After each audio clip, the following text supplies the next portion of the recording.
যে ফ্ল্যাশ ডোরের উপরে কেমিক্যাল প্রথমে দেওয়া হচ্ছে। কেমিক্যালে হচ্ছে রেজিনের সাথে দেওয়া থাকে হার্ডনারের সাথে আবার কেমিক্যালের সাথে আরও কিছু মেশানো থাকে, সেটাকে কোভাল্ট বলে বা ইঙ্ক বলে অনেকে।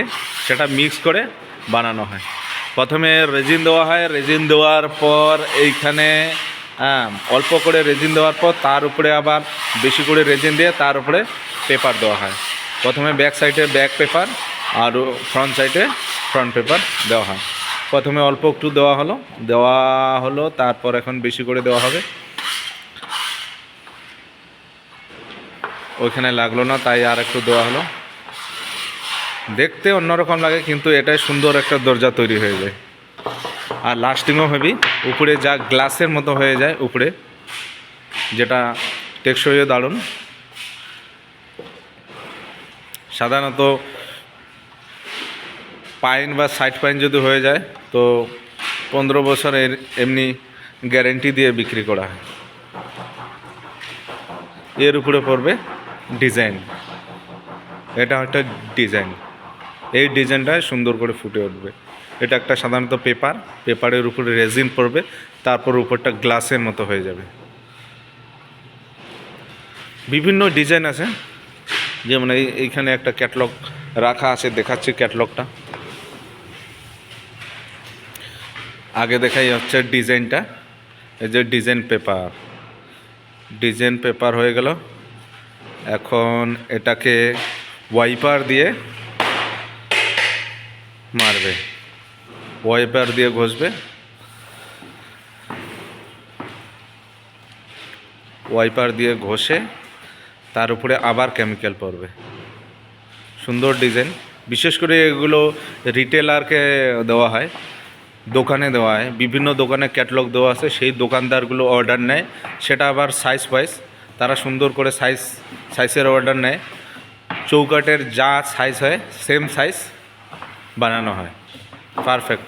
দেখা গেল যে 31 ইঞ্চি 2 সুতা চওড়া বা 81 ইঞ্চি 2 সুতা 1 সুতা, একদম পারফেক্ট সাইজে বানানো হয়। তো ডিজাইন পেপার বসানো হয়ে গেল। তারপর সাইডগুলো যে বেড়ে থাকলো পেপারে, সেটা গ্লেন্ডার দিয়ে কাটানো হয়। গ্লেন্ডার বা অনেকে হেক্সো দিয়েও কাটানো হয়, তবে গ্লেন্ডার দিয়ে সুবিধা হয়, খুব তাড়াতাড়ি কাটা যায়।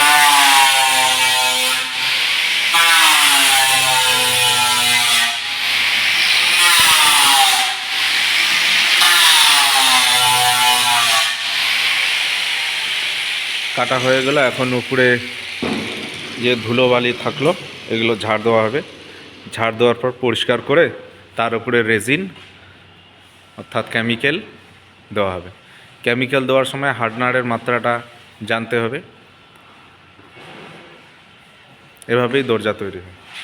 যাই হোক, এইখানে ঝাড় দেখ। আপাতত আমি দেখাচ্ছি এখানে ক্যাটালগ, বিভিন্ন ডিজাইন আছে। এই ধরনের ডিজাইন প্রতিটা দোকানে দেওয়া আছে।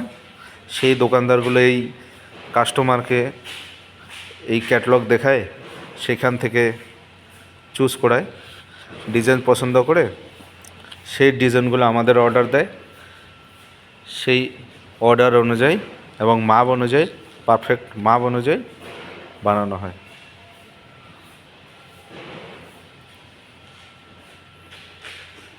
ঝাড় দেওয়া হয়ে গেছে। এখন এর উপরে কেমিক্যাল ঢালা হবে। কেমিক্যালটা গ্লাসের মতো হয়, সিল্কি হয়। এরকম হাত দিলে দেখা যাবে যে আয়নায় যেমন বা গ্লাসের উপর দিয়ে হাত দিলে যেরকম স্লিপ হবে, সেম স্লিপ হয়ে যায়। কেমিক্যাল দেওয়া হয়ে গেল। এখন এর উপরে দেওয়া হবে শিট ওইদিকে রাখা আছে। খুব তাড়াতাড়ি করতে হয় কাজগুলো, নইলে শুকে যাবে কেমিক্যাল। শিট দেওয়া হয়ে গেল। এখন এর উপরে রোলার বা ওয়াইপার দিয়ে কেমিক্যালটাকে ছড়িয়ে দেওয়া হবে। এটা একটা লেয়ার তৈরি হবে, আর এটাই একটা সুন্দর দরজা তৈরি হবে, যেটা উপরে জল লাগুক তবু সেটা পড়ে যাবে, উপরটা গ্লাসের মতোই হয়ে যায়। আর এটা বানানোর সময় খুব রিস্কি হয়, একটু যদি হাওয়া ঢুকে যায় তাহলে সেখানে কেমিক্যালটা বসে না এবং সেটা অন্যরকম হয়ে যায়, পেপারটা বের হয়ে থাকে, ডিপ হয়ে থাকে, অর্থাৎ সেটা রিজেক্ট হয়ে যায়।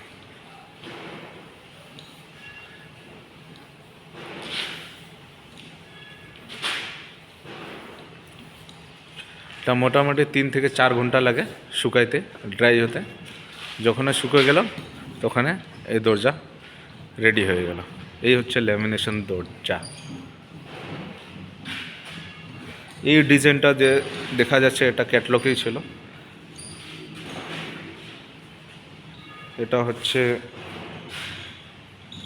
ক্যাটলগের ডিজাইন। হ্যাঁ, এই যে AD5 এই দরজাটায় এখানে তৈরি হলো।